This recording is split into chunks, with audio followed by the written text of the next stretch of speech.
I like Uptown Link Up. Yes, sir. Hello? Hello. Is this Uptown Link Up? Yes, it is. Oh, best program ever. Today we are having a very special guest with us and very dear to our hearts here in Hermitage, right? Attorney at law, investment banker, president of the People's National Party, opposition leader, member of the Senate from 2007 to 2017, Minister of Justice from 2012 to 2016, Member of Parliament 2017, Director of Grace Kennedy Limited, Caribbean Information, etc., Chairman of the Mona Rehab Foundation, Chairman of the Onyx Gardens Football Club, Chairman of the Legislation Committee of Cabinet, Kingstonian and dear husband of our dear sister, Sandra. Welcome, Mr. Mark Jefferson Golding, to the Uptown Link Up Show. Greetings. Thank you for having me, Concho and friends. You know, it's a real pleasure to be here. Boy, when I heard that introduction, I was like, my head was spinning a bit. I said, there's really so much things that I have to say. You know, some of them are in the past, you know, and some of them are in the present. But thank you for the introduction, Concho. There are a few boards that I've served on in the past that like Bank of Nova Scotia, Darren Bunting and Golding, and so on. Also, I was a founder of Darren Bunting and Golding, and that was sold in 2006 to Scotia Bank.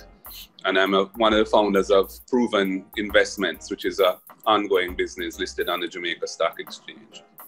So, you know, so I'm a commercial and corporate lawyer by profession, but I've been in the financial sector as a investor and practitioner from about 1992 right through.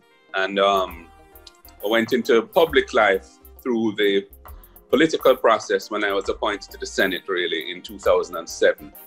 And of course, 10 years later, I ran in South St. Andrew. I'm the Member of Parliament for South St. Andrew, and became the shadow spokesman for finance and planning.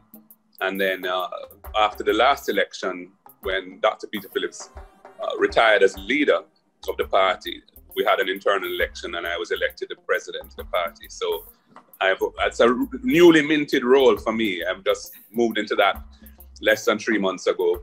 And that role goes with being leader of the opposition as well in Parliament. So that's really what the hat I wear now. But of course, I have a long association with you, Concha man, and the community from which you spring. So I look forward to the discussion this morning. Beautiful, because you said that Hermitage as what you grow with anticipation, you know. We see you as family, you know, not just a one-off friend, but family to the community. And actually, you are family to the community. When you think of Hermitage, Mr. Golding, what comes to mind? Well, Hermitage was like a school for me, you know, because I grew up as a campus kid, we call ourselves, on College Common, which is a community just up the road from Hermitage. College Common is really university academics housing. My father was a professor of orthopedic surgery at the University of the West Indies, and I grew up on College Common. So Hermitage was nearby, and you know, we built relationships with Hermitage over the years, mainly through sports, through football primarily. But as a youth, I used to, you know, visit Hermitage. When I say you, probably from as I started to visit Hermitage from as an early teenager, you know. I remember and like Tipper and Yaga and some of them man there, you know. And then over time, you know, my mechanic Richie was from Hermitage, and I used to drive an old Fiat 124 Special, you know, and it gave a lot of problems. And so I was frequently down at in Hermitage working on the car with Richie, and I got to know Bobby and and so on. And then, you know, we started to play ball on a regular basis when they built the field up on, when, you know, the land opposite Nettleford Hall, when we kind of took control of that land right below the rehab center there, and built the field there, which they subsequently took from us about, you know, long after. But for years, we were playing ball there. Before that, we used to play on College Common. But a lot of our colleagues on the football field were from Hermitage, including Conchaman, who was a talented baller in his own right, you know. And that was every Saturday and Sunday initially. After that, it became just a Saturday evening game. But it was you know, we had a lot of friends there. And of course, my wife Sandra is from the community, from Augustown, so very nearby Hermitage.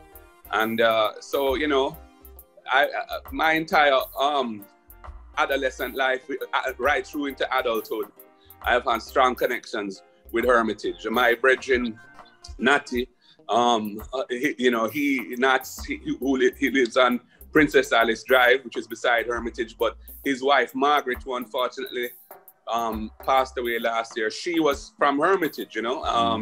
So that, and her family, I got to know the whole of her family. And so, you know, we have a lot of different links with Hermitage, you know. And then, of course, the rehab center now, which my father started, Sir John Golding Rehab Center, formerly called Mona Rehab.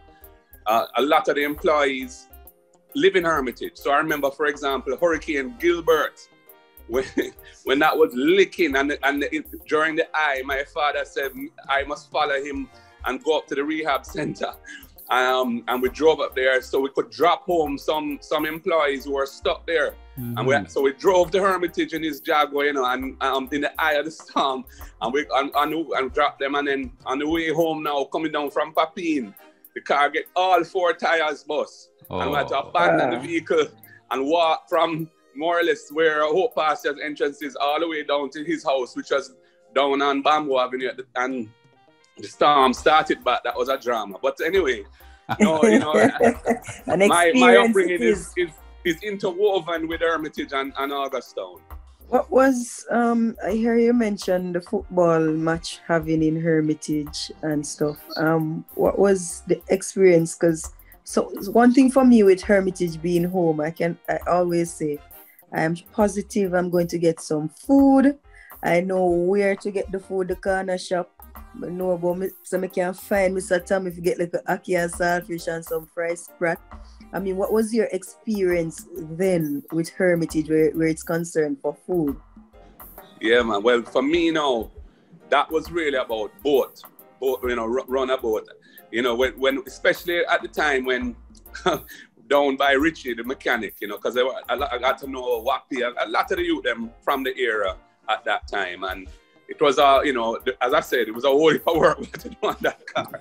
So, you know, there was a lot of hours spent there, and we used to just, you know, put makeup and buy some food, you know, buy some flour, buy some oil, you know, buy some greens, whatever, you know, and run a boat. I remember, in fact, Bobby was a very good chef.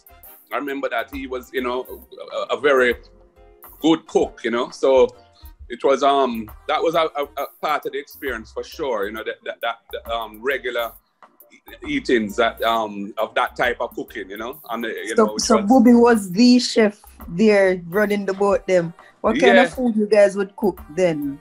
Dumpling, you know, sometimes greens, ackee, you know, sometimes ackee and saltfish. You know, I'm trying to remember, you know, some butter beans and some ital type of stew thing, you know, whatever was, you know, so whatever was either available or they decided what to cook. I wasn't too fussy because me like food, you know, so whatever was going, I was up for it, you know. Just run the boat and send it on. Well, in Hermitage, we call it the yacht. You run the yacht is bigger than the boat. Yeah. Yes, you know. I mean, what is a bit sad though is so much the people that I knew there, you know. Well, quite a few have passed away over the years, you know. You know, it's just the nature of Jamaica, and you know that we have these tragic moments that we have to live through. But yeah, it's you know, that is a reality, and not most of them were not didn't die in Hermitage either. Some of them, like Richie, who was my mechanic, he passed. He lost his life somewhere else, in town, and various people. That is all part of the life, the liberty, unfortunately. Yeah. We need to change that in this country. We have to work on that, definitely. Yeah. I think that those changes, and it's sad, but we have to try and have a shift in that going forward. Right. And I remember Silverhawk was a big sound from Augustown. That was Steely's sound. Oh, wow. And Steely's partner in that sound was my wife's older brother, G, So the sound used to play at my wife's house quite regularly. Used to go dance there and thing on Rice Hill Road and Manley Avenue intersection there where their yard is. And I remember they had a group of girls called the Earth Angels, which were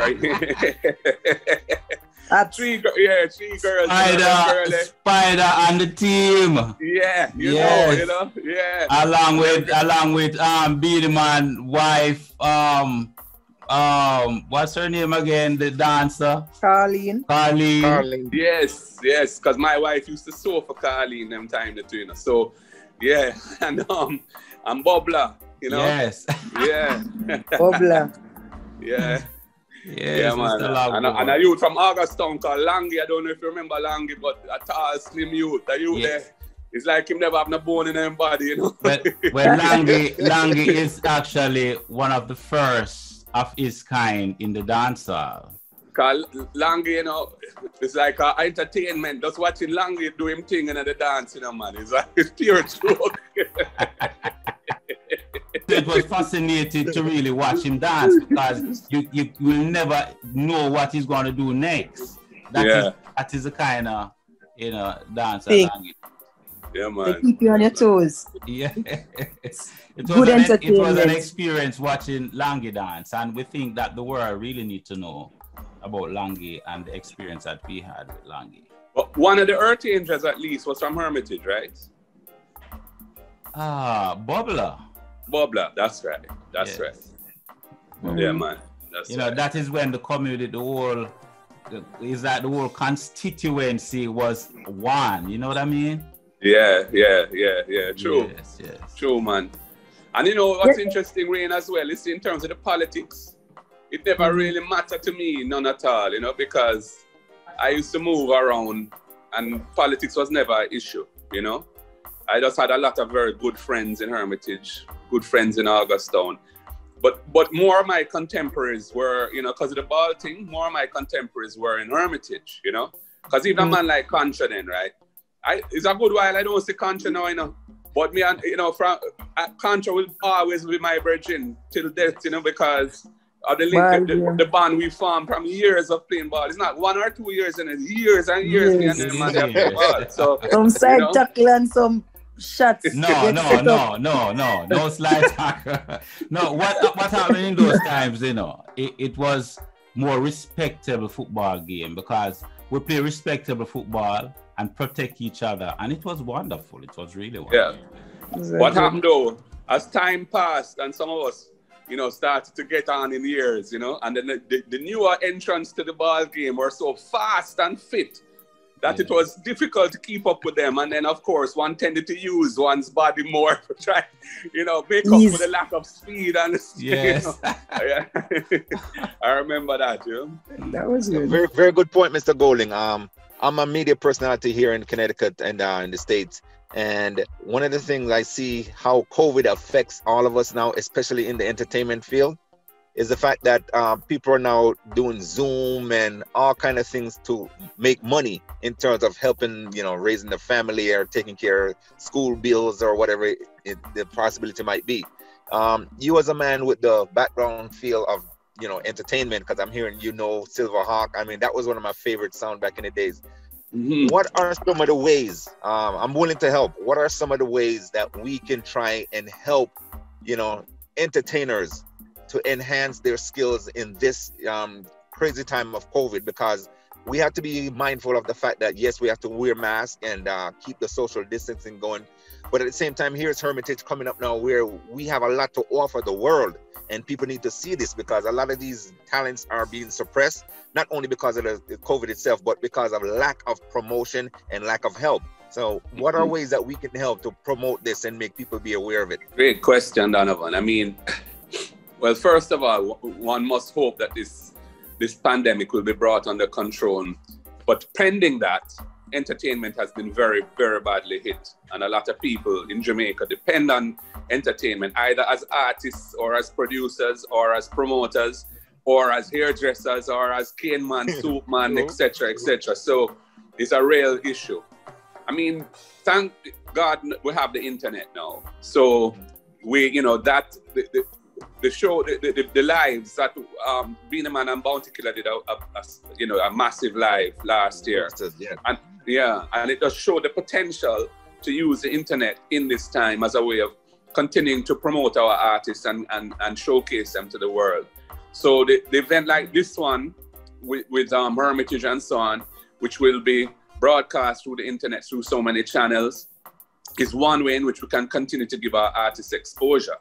And so I would say, you know, let us try and be creative around how we use this channel and deliberately go out there and try and also it's a relatively low cost way of doing it, because because it's virtual and so on. You're not booking a stage and you're not, you don't have security costs and all of that sort of thing. So we could do a lot more, I think, on a scheduled basis and really expose artists, to the international audience, which would help them and help promote their music, help promote the producers' music as well, and so on. So this is, what you guys are doing is, to me, the right approach. And I just think we need to be very strategic about it and try and roll it out more and use it more,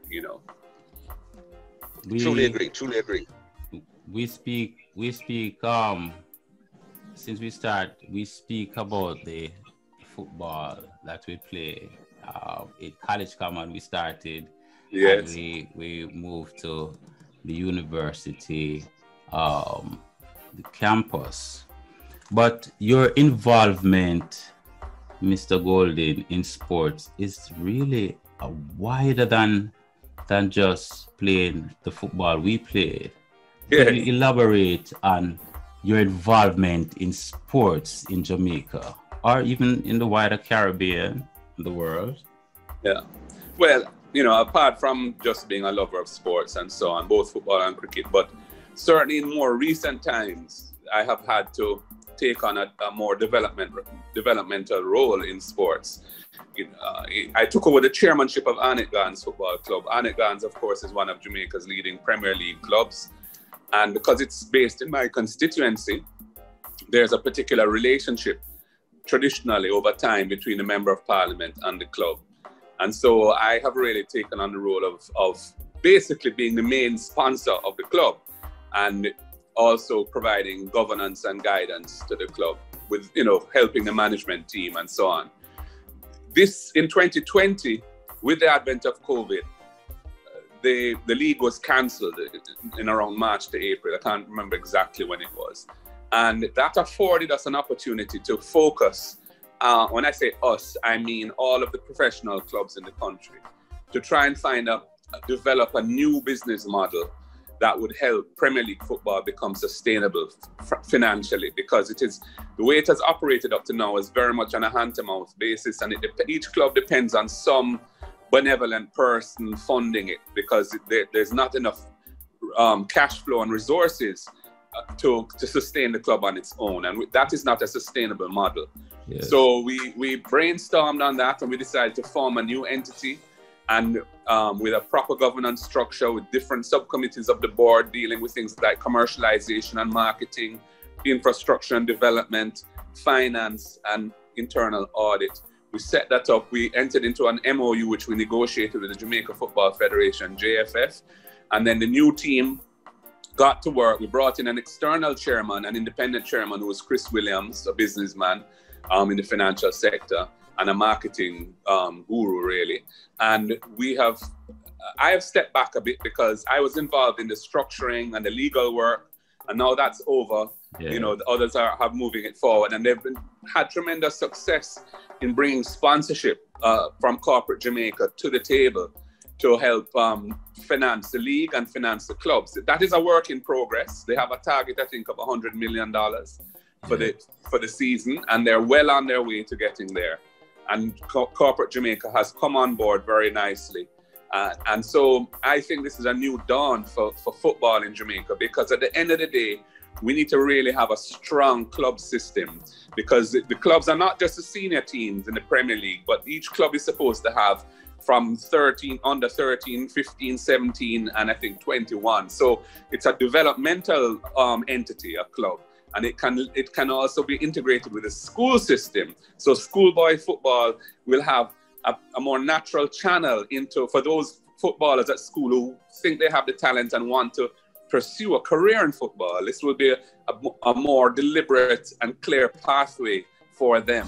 I mean, I think it's well known in Jamaica that there has been a bit of a disconnect between schoolboy football and what happens after. And we have many talented schoolboy footballers who are stars at school, but you don't hear them after that to kind of disappear. We want to change that, because that's not the way it works in other developed football countries. And we think Jamaica should be a football powerhouse. It has a potential, and in a sense, it is already, one of the two leading countries in the Caribbean for football. But we think that, by strengthening our club system and creating a sustainable business model, which I think we're doing now, the future will be brighter. So that has been, I think, for me, it was all behind the scenes, Concha, there's no fanfare or anything, but we spent months and months working on this, and there was a lot of negotiation even within the clubs, because not everybody was initially on board, but we brought everybody on board eventually, and we created a new architecture for football in the country. And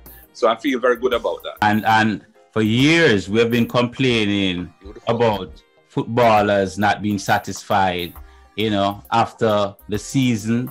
Footballers are not being paid properly. I think that is such a wonderful way to go, when it comes to our local league. What about your involvement in the wider administrative areas of football? Have you ever ventured out in these areas? Well, to be honest, I mean, the club, Anegans Football Club, is represented on the board of what was the PLCA, the Premier League Clubs Association, and which has now, the new entity has taken over Professional Football Jamaica Limited. So we're on that board. I have actually stepped back to allow our general manager to Peter Thelwell to represent the club on the board there. We're also part of the CASAFA Confederation, because we're based in Kingston and St. Andrews. So I haven't got involved in the administrative side of it, other than in Anegans Football Club itself.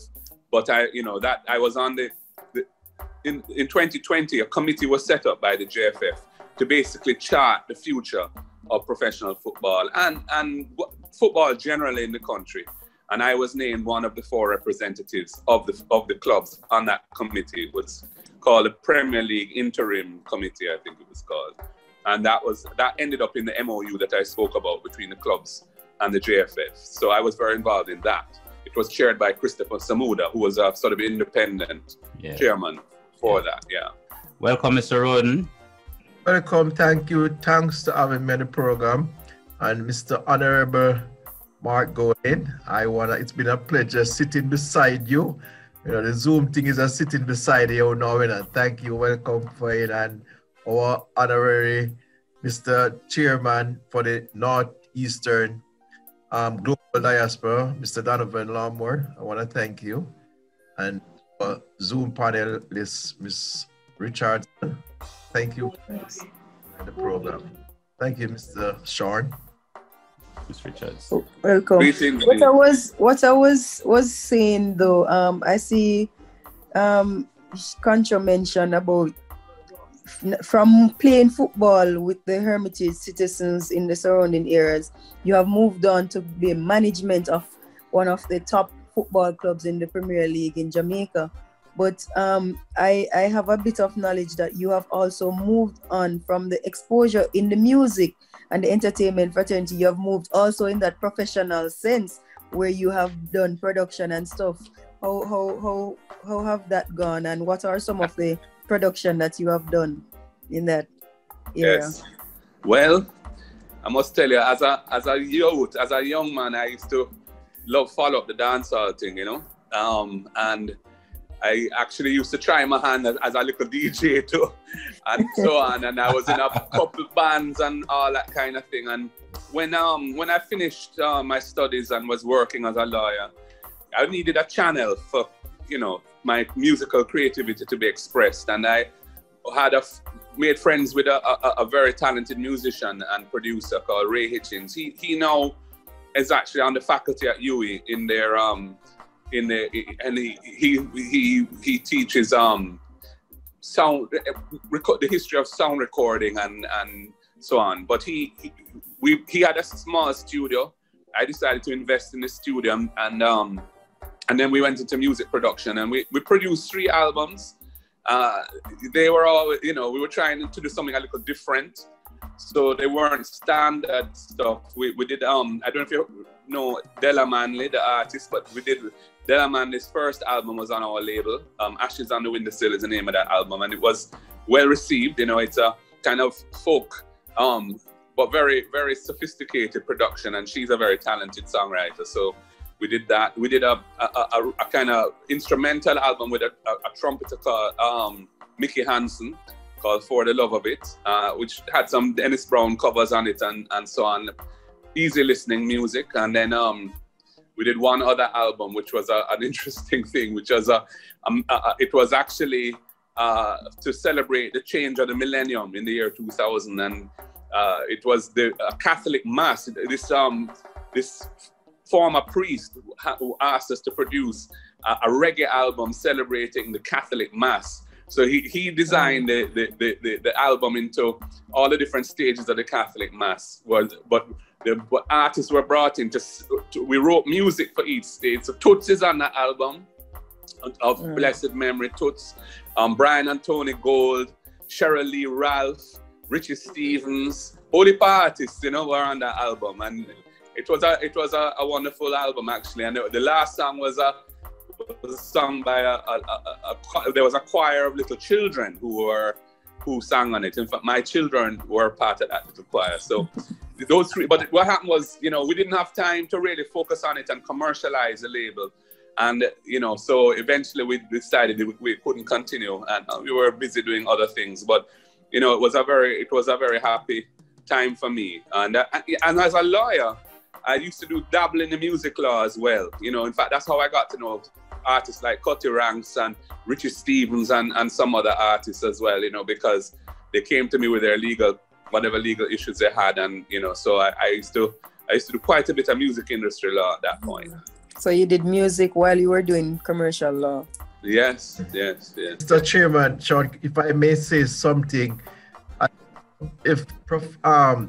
would say right, Honourable Mr. Golding, there are some issues about home hermitage that has been unleashed in this program, and I'm let the world know the attachment to hermitage is deeper than what you know. Did you know that your mother and your father was the one who inspired me to start the Hermitage Scout Troop? Wow. When we were about to start Hermitage Scout Troop, there were a rivalry between crime and thing. And we said, what could we use to bring the community together? And they said, scouting. Was Professor Golding had a scout group he had a scout group, and he passed away, may his soul rest in peace.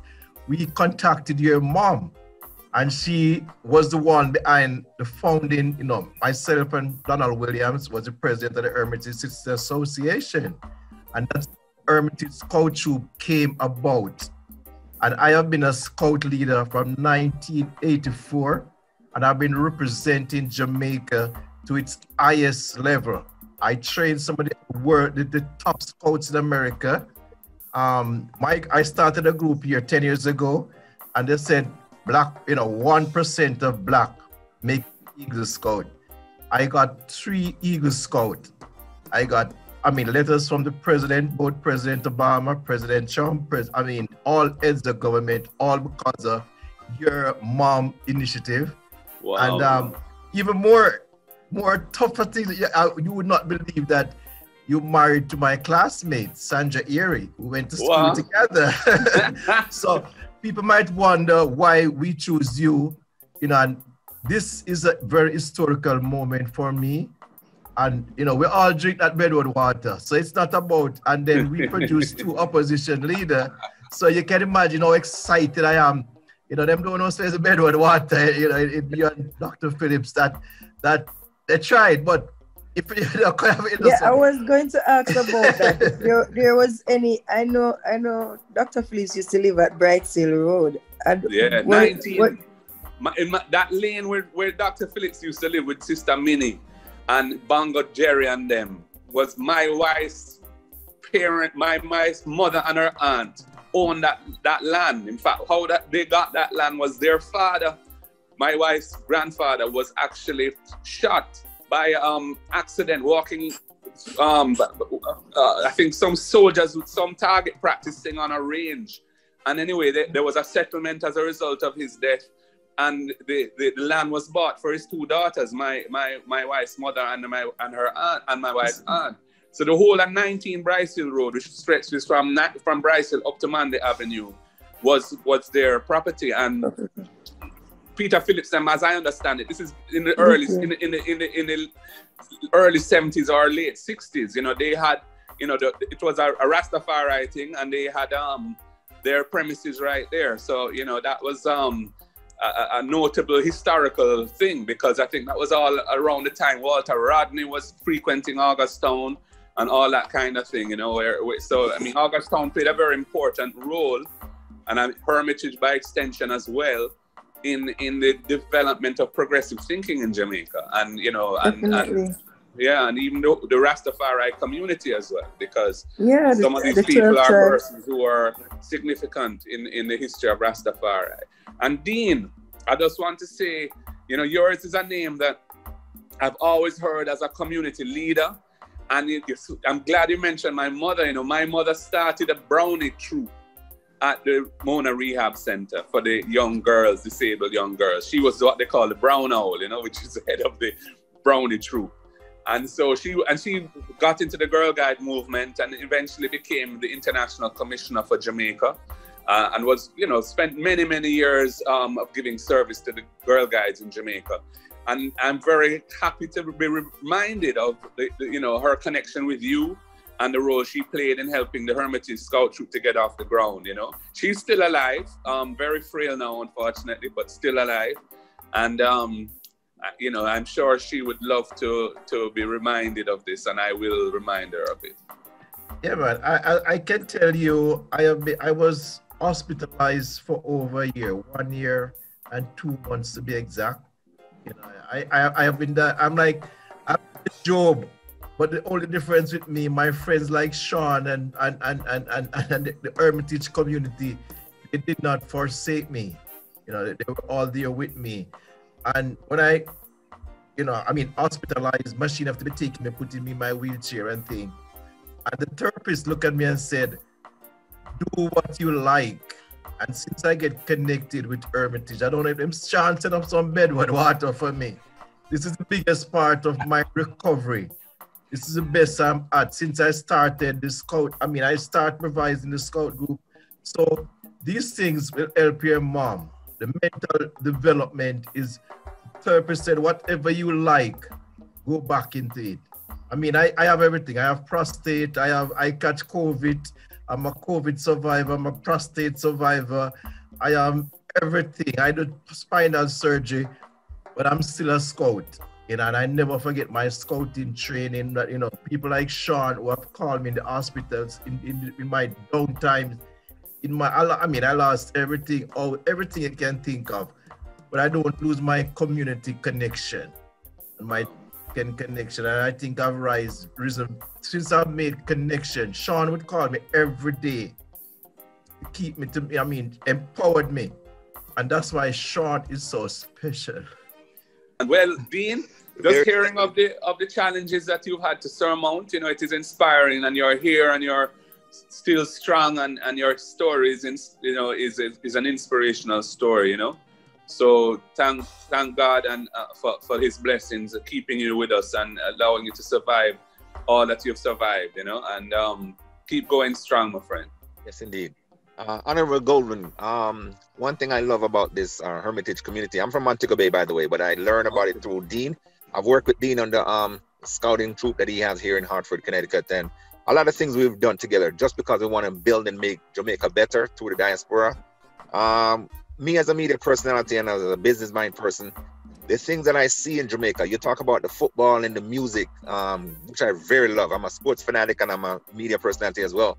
But the thing I see, especially with young artists, if they're going to send song to me to play or something like this, I found that the problem that they have is, number one, lack of discipline, and number two, the crime that surrounds them. Because most of them try to say, okay, in order for me to, I'm a big Bounty Killer fan, but it's not because of his lyrics, it's because of what he's done for the poor community, and I support that. Now here's Hermitage, a place that has so much talent.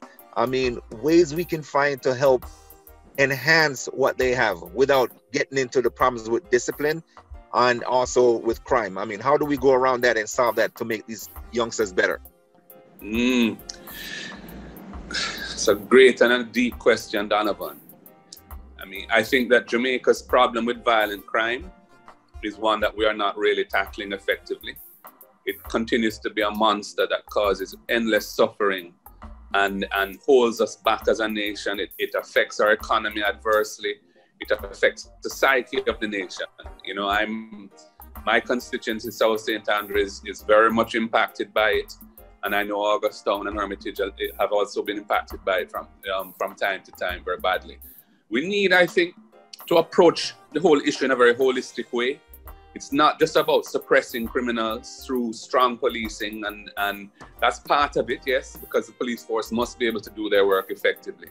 But we also need to have interventions that help to guide youths who may not have, you know, had a very strong family background, whose opportunities in school may have been, you know, curtailed by lack of resources and so on, and end up with no subjects and so on, and they're not in any work, they're not in any college or training, they're just on the corner. And of course, the whole gun culture in Jamaica is far too prevalent. We need to really have a serious psychosocial intervention on a national scale to try and redirect the youth them who are vulnerable to going down the wrong path and keep them on the right path. And I think if we can do that, then some of the temptations or pressures that are on our artists, our young artists who live in these communities, and you know, the youth them who might be going into badness is their friends, you know, they're around them. Some of them are themselves part of it too. So we need to, you know, to solve the problem for the music industry in that regard. I think we have to solve the nation's problem with that. Yes. And to me, that must be a national priority, because you know, Jamaica cannot achieve its great potential when we have one of the highest murder rates in the world. And it's even the diaspora, of course. It impacts the diaspora because investment in the country is affected by whether people really feel safe. And so if we were able to solve our crime problem, and not just crime problem, because I'm talking about our violence problem, you know, because when it comes to things like property crime, Jamaica is not particularly bad.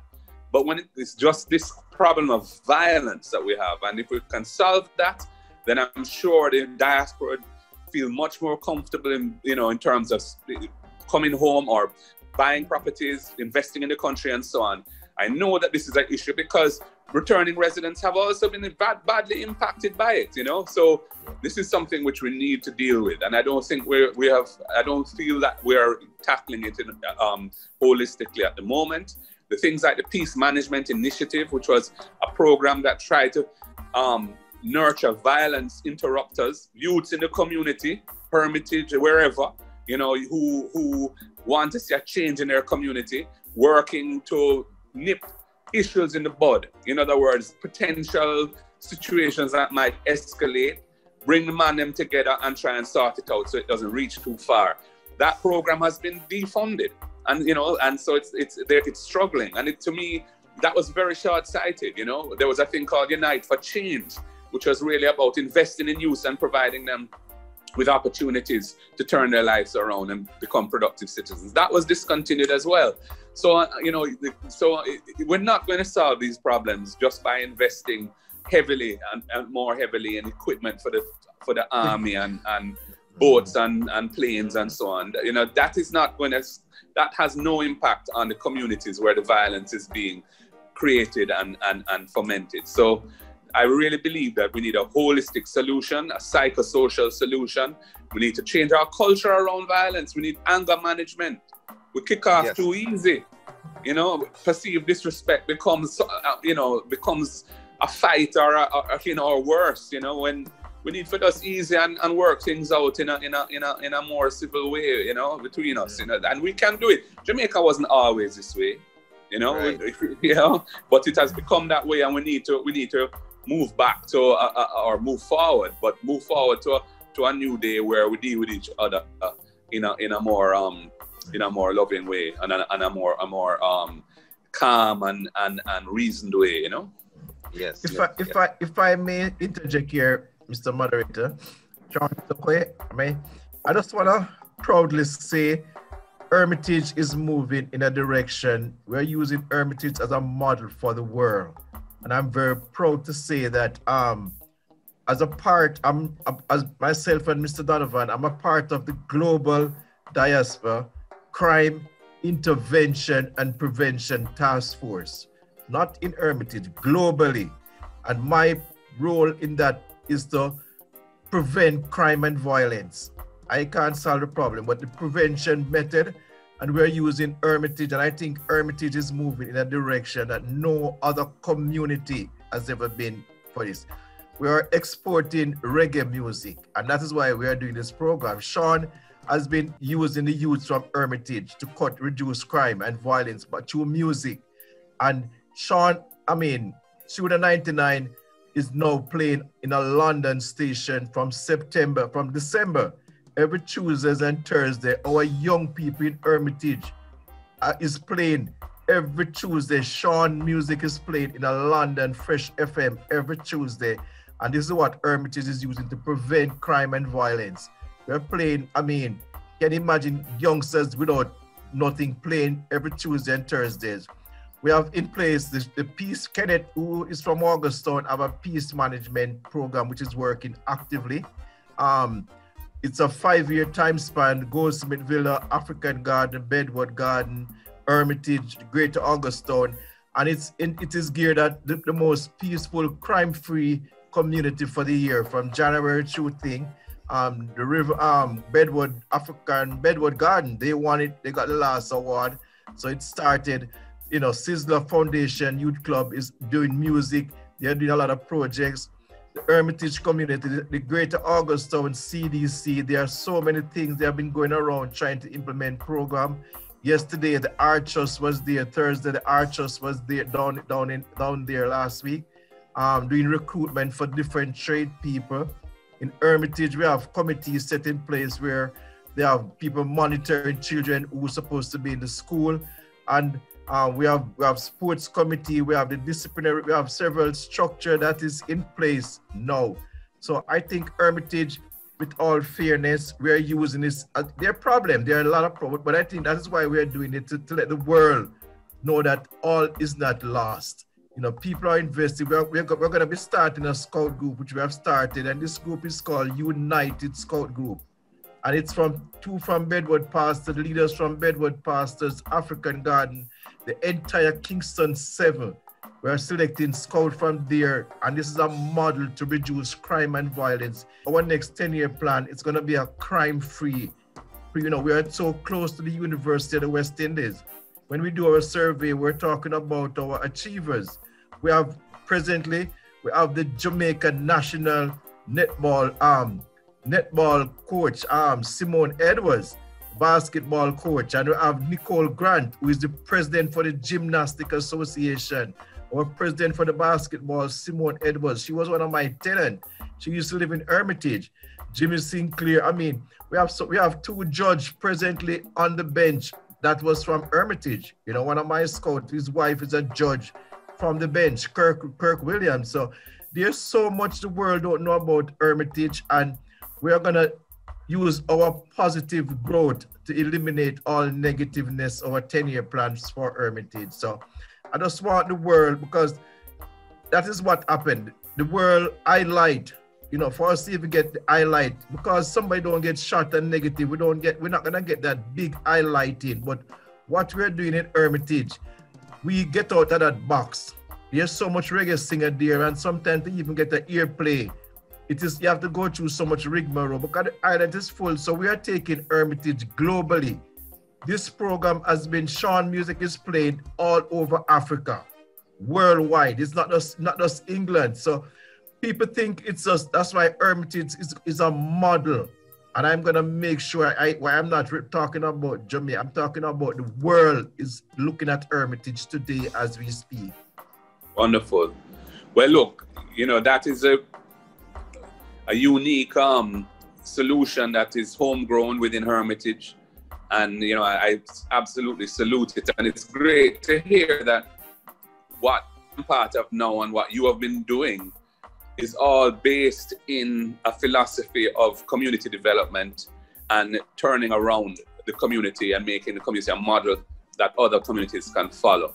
I mean, that is great. I mean, I know, you know, Augustown is under a ZOSO now because of the violence in 2020 that, you know, resulted in a need to put in this special security measures there. But it also comes with some greater social attention to some of the issues down in the community.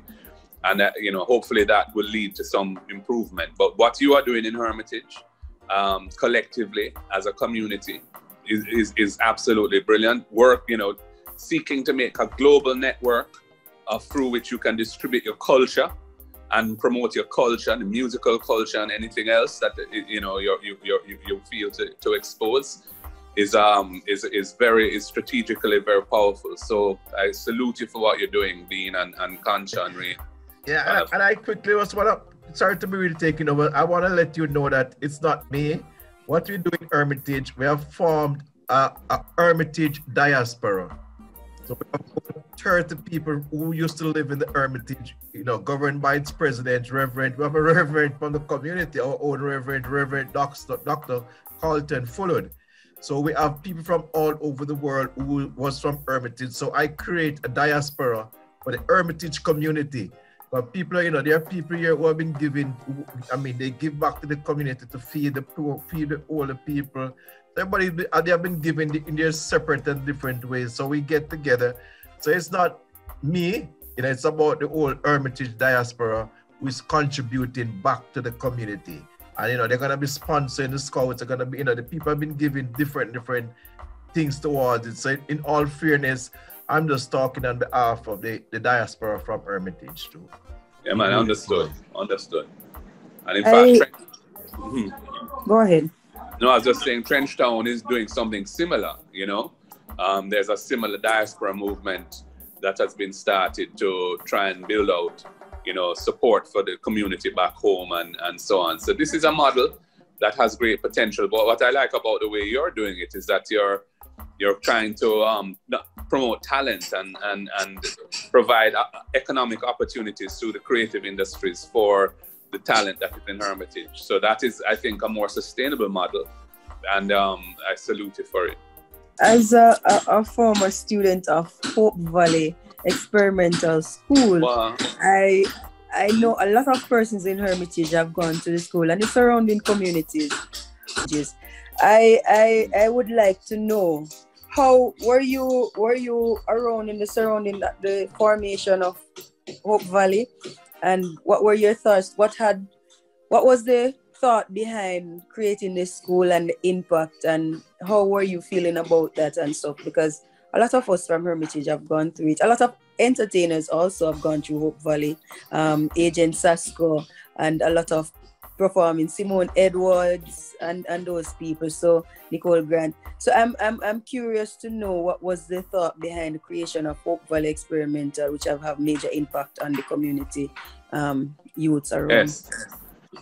Hope Valley Experimental School was started It was the brainchild of my father, the late Professor Sir John Golding.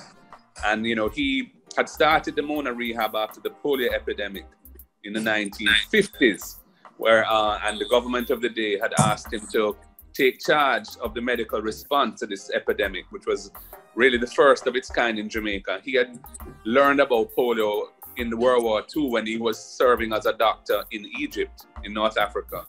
And so he was one of probably the only people in Jamaica at the time when the epidemic came about who knew anything about polio. So he was put in charge and he started a rehab center.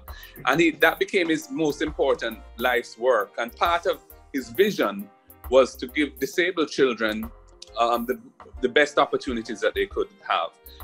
And so he thought that establishing a school where able-bodied children and disabled children would be educated as in oneness, in one school, which was designed to be obviously accessible and friendly to disabled children, would enhance understanding and the self-esteem of disabled children. So he went about, and you know, he had good links with the private sector. Sammy Henriquez, who was his kind of closest friend, was from the Jamaican business community and helped raise the money.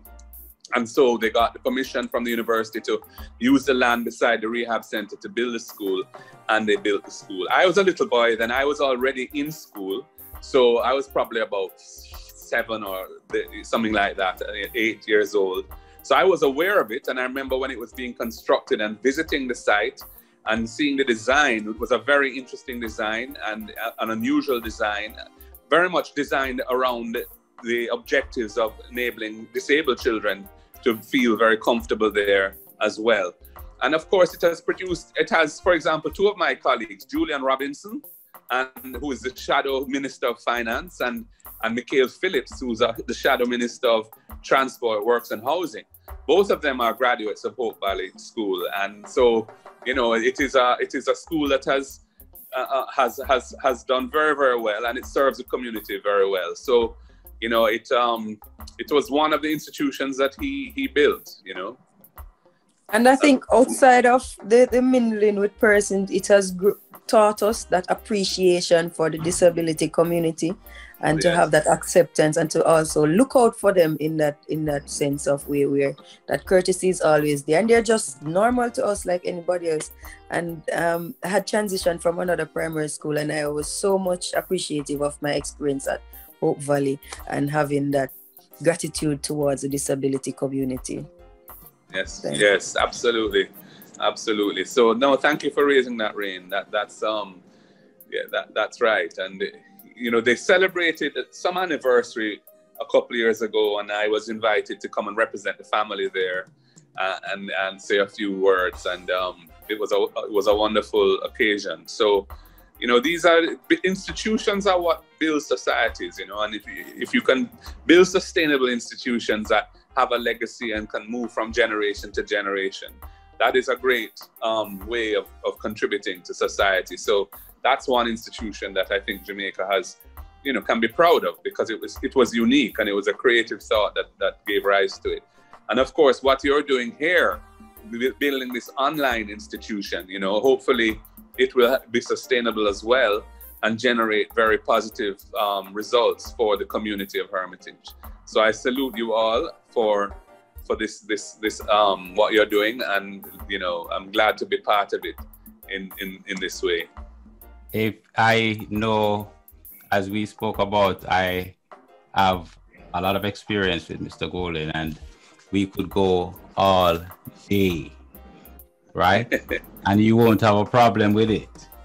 But we are strapped for time. And for fact checking, Miss Nicole Grant, she went to the great Augustown Primary, Miss Richardson.